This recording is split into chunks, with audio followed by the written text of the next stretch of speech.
It's gonna do good old chops.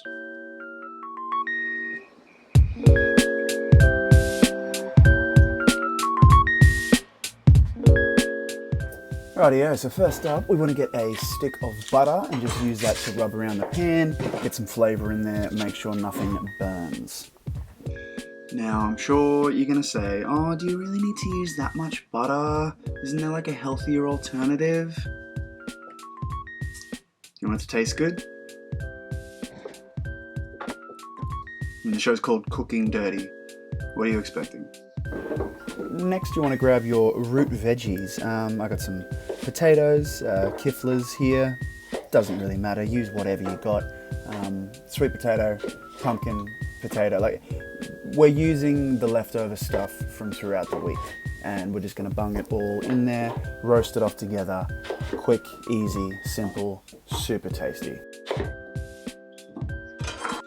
And this one's just rough, ready, easy, whatever you got lying around, whatever root veggies. I got some pumpkin here. Spoon is the best, easiest, quickest way to get rid of all the seeds. Just scoop it out like you're scooping out ice cream or like you would with a rock melon or a cantaloupe. And then just start chopping them up.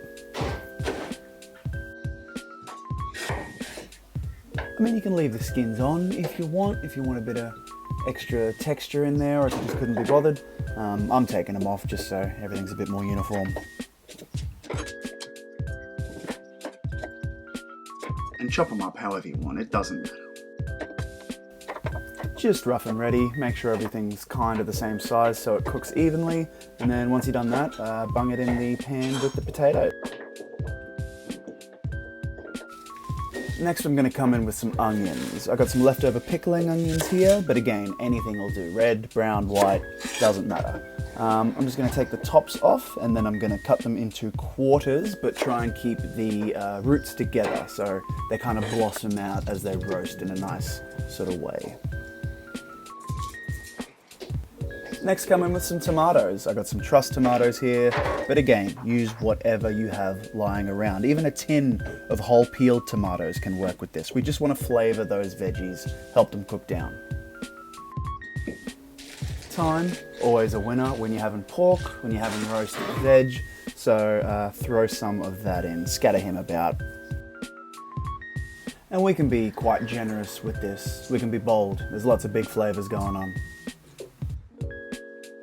Now this guy is smoked garlic.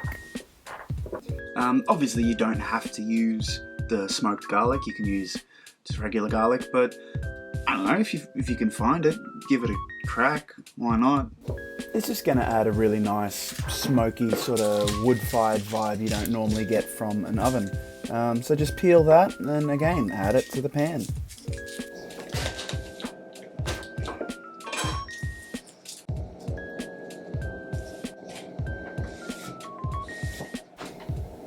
Big chunks, guys, don't worry about chopping it up. You can kind of break it with your fingers, but we're going to cook it low and slow and they're just going to get super sweet and super delicious. And plus, if they're big, you can take them out if you don't want to eat them. Bit of olive oil over the top just to marry everything together. And then a few more knobs of butter. Oh, you're using too much butter. It's not actually healthy and you... It's going to come in, season it with a bit of salt and pepper. Don't forget salt over the shoulder for some luck. And you can be a bit generous with the pepper. Then you just want to make sure everything is mixed together well. Get stuck in there. I mean, wash your hands, but then get stuck in there. And just get everything nice and tidy the way you want it and ready for the oven. We're going to cover it with some alfoil first, put it in there for about an hour-ish, at around like 200 or so, just to cook those potatoes down before we add anything else. In the meantime, I've got a bit of leftover Dijon mustard, maybe a quarter of a jar, and some dill. And I'm literally just going to mix these together. I'm just going to rip up the dill, pop it in the Dijon mustard, add a bit of extra oil to get the right viscosity, and that's it. Super, super simple. And I know, that's not really making a sauce at all. I'm just putting things together. But again, this is the purpose of this dish. It's like a Sunday night, throw everything together. You want to make it a little fancy, but you don't really want to try too hard. This is going to get you results. Tasty AF. And now the star of the show, the pork chops. Just got some nice chops here, and I'm just simply going to fry them. Bit of oil, bit of salt and pepper, that's going to be it. Just to get a bit of colour on the outside, caramelise it nicely, and then we're just going to chuck it in with the rest of the veggies to finish off. So we just want to get a pan screaming hot, put a bit of oil in there, and then straight away with those pork chops.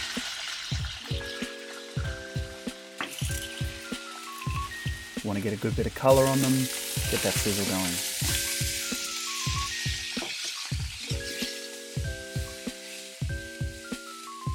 Look, I'm going to say it now, and you watch from here on out. A little spoon, like a little teaspoon, is going to be your best friend in the kitchen. Perfect for just pushing down every corner of the pork, so you get that lovely caramelization even over the whole face of the chop.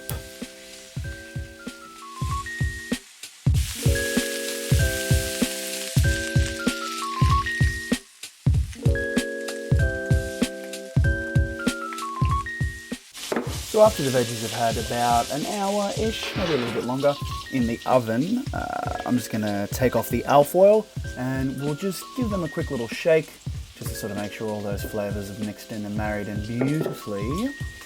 Then pop the chops on top. So we've got that lovely colour and caramelisation on them, but they're not cooked all the way through, and obviously you want to cook the pork properly, so we're going to finish them off in the oven. And you know, if you can, just put the tomatoes on top, because as they cook and blister out, the juice will run into the pork and it'll just flavour everything really nicely. So make it look nice and fancy, then we're just going to chuck it back in the oven, keep it at the 200, and we're going to put it in here just to finish it off. Any juices in that pan are going to render away, reduce down, and it's just going to make its own lovely sauce. Full disclosure, it was getting late, and I did forget to film to cook the spinach, so this bit's rushed. Sorry. Butter, spinach, in a pan, bit of salt, pop the lid on, turn the heat off, give it a little shake around, and then just let it all wilt down. Quick, simple greens, super easy, super tasty. And that is that.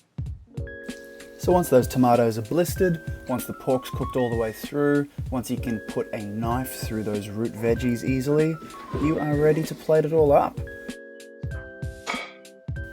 Not gonna lie guys, presentation isn't my strongest suit, so just assemble it however you want. You know, family food, no one's fancy over here. Get a bit of veg, get a bit of the pork. Don't forget those beautiful blistered tomatoes, pop them on top too. The sauce, the Dijon and the dill sauce, just a little bit of that on the plate as well for dipping. And then finally the spinach. Bit of green on your plate, and there's your meal. Done and dusted. Who's turning this down?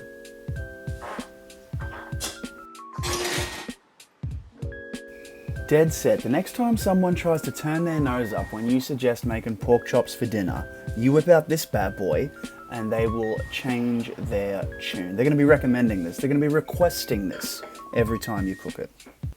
You're going to love it, guys. Let me know what you want me to cook next. Let me know if you enjoyed this. As always, look after yourselves, and I'll see you next time. Peace out.